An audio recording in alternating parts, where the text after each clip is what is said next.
Welcome friends. Paschimbanga বিধানসভা vote 2026। Vote শেষে receiving কাউন্টারে এসে আপনার কার্যাবলী অথবা যারা জমা নেবেন তারা কি কি দেখে জমা নেবেন, কোন খামগুলি সিল ও কোন খামগুলি খোলা রাখতে হবে, বা হাতে হাতে কোন 5টি জিনিস কাউন্টারে জমা দেবেন, আরসিতে স্পেশাল কাউন্টার কাদের জন্য ইত্যাদি বিষয়ে জানাবো এই ভিডিওর মাধ্যমে। চলুন শুরু করা যাক। ভোটের সামগ্রী জমা নেওয়ার ব্যবস্থাপনা। এসি বা বিধানসভা ভিত্তিক নির্দিষ্ট সংখ্যক পোলিং স্টেশন পিছু কাউন্টার তৈরি করে ভোটের সামগ্রী জমা নেওয়ার ব্যবস্থা হবে। চেকলিস্ট অনুযায়ী বিভিন্ন মালপত্র জমা নেওয়া হবে। যে স্টাফ জমা নিচ্ছেন তিনি ভালো করে খুঁটিয়ে দেখে তবেই জমা নেবেন। ওই পোলিং স্টেশনের মালপত্র ওই কাউন্টারেই জমা নেওয়ার কথা আছে কিনা সেটা জেনে নেবেন। বিইউ বা সিইউ বা ভিভিপ্যাট সিল করা আছে কিনা দেখে নিন। ইভিএম রিসিভ রেজিস্টার অনুসারে বিইউ বা সিইউ বা ভিভিপ্যাট এর নম্বর মিলছে কিনা। ইভিএম রিসিভ রেজিস্টারে প্রিসাইডিং অফিসারের সই রয়েছে কিনা। 17C-তে উল্লিখিত ভোটের সংখ্যার সাথে 17A-তে মিল রয়েছে কিনা। প্রিসাইডিং অফিসারের ডায়েরি ঠিকঠাকভাবে পূরণ করা হয়েছে কিনা এবং সেখানে ভিজিট শিট জুড়ে দেওয়া হয়েছে কিনা। পোলিং এজেন্টদের 17C দেওয়া হয়েছে কিনা। মকপোলের ব্যালট স্লিপযুক্ত খাম দেওয়া হয়েছে কিনা। এই সমস্ত জিনিসগুলো রিসিভিং কাউন্টারে যে স্টাফ জমা নেবেন তিনি কিন্তু এই চেকলিস্ট অনুযায়ী ফুটিয়ে দেখে নেবেন। এছাড়াও প্রিসাইডিং অফিসারের অ্যাডিশনাল ফরম্যাট রিপোর্ট জমা হয়েছে কিনা। প্রিসাইডিং অফিসারের ডায়েরি 1 কপি সিল থাকবে না, অর্থাৎ আনসিল অবস্থায় রাখতে হবে। ফর্ম 17C 2 কপি, একটি সিল করা থাকবে, আরেকটি আনসিল থাকবে। প্রিসাইডিং অফিসারের ঘোষণাপত্র বা ডিক্লারেশন অ্যানেক্সার 7 1 কপি সিল ছাড়া। ভিজিট শিট 1 কপি সিল ছাড়া। PS05A 1 কপি সিল ছাড়া।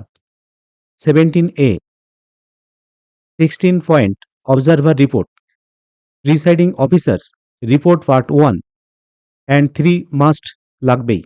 এর সঙ্গে যদি অ্যাপ্লিকেবল হয় পার্ট 2, পার্ট 4, পার্ট 5 এগুলো লাগবে যদি অ্যাপ্লিকেবল হয়। এরপরে লকশিট অফ ক্যামেরা, ক্যামেরার লকশিট অবশ্যই লাগবে। পোলিং এজেন্ট মুভমেন্ট শিট এটা অবশ্যই লাগবে। ফর্ম 14A এটাও লাগবে। যারা প্রিসাইডিং অফিসার আছেন তাদেরকে বলবো এখানে যে 10টি আইটেম বলা হলো এই 10টি আইটেমের মধ্যে সবগুলোই আপনারা হাতের কাছে রাখবেন।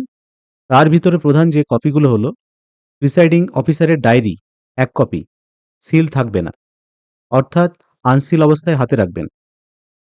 এরপরে ফর্ম 17C এটা 2 কপি তৈরি করবেন, একটা সিল করা আর একটি সিল ছাড়া।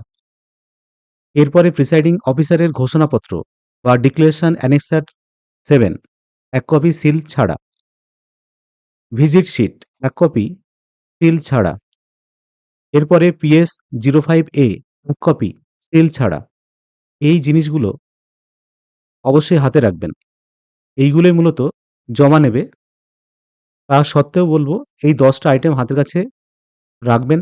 যেটা চাইবে রিসিভিং কাউন্টারে এইগুলো আপনি হাতে হাতে জমা দেবেন।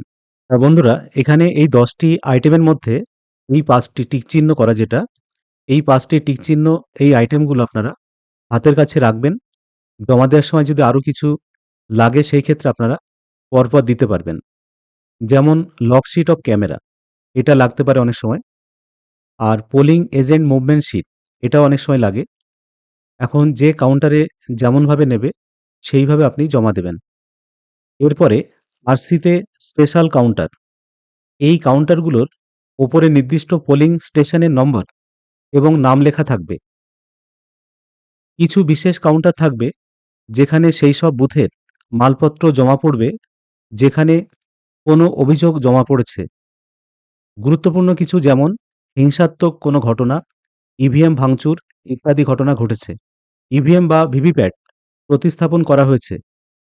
এই বুথগুলির জন্যে আরও একটি পৃথক রেজিস্টার তৈরি করে রাখবেন এবং এখানে ইভিএম বা ভিভিপ্যাট সহ অন্যান্য নথি জমা নিয়ে যাচাই করে রিটার্নিং অফিসার পর্যবেক্ষকের সাথে আলোচনার পরেই প্রিসাইডিং অফিসারকে অব্যাহতি দেওয়া হবে বা রিলিজ দেওয়া হবে।